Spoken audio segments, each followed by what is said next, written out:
সাম্প্রতিক সময়ে ভারতে গরমের তীব্রতা মারাত্মক রূপ নিয়েছে। বিশেষ করে রাজধানী দিল্লিতে তাপমাত্রা ৪৫ ডিগ্রি সেলসিয়াস ছাড়িয়ে গেছে।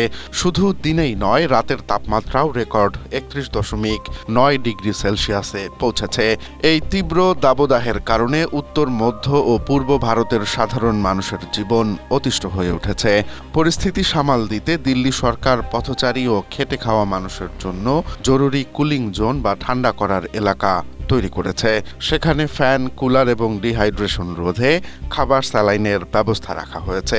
চিকিৎসকরা এই গরমে সুস্থ থাকতে বেশি করে পানি, তরল খাবার ও ফল খাওয়ার পরামর্শ দিচ্ছেন।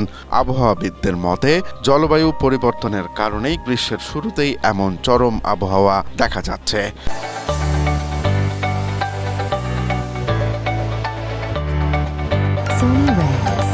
প্রতি বছরই এই অঞ্চলে শত শত মানুষ হিট স্ট্রোকে আক্রান্ত হচ্ছে।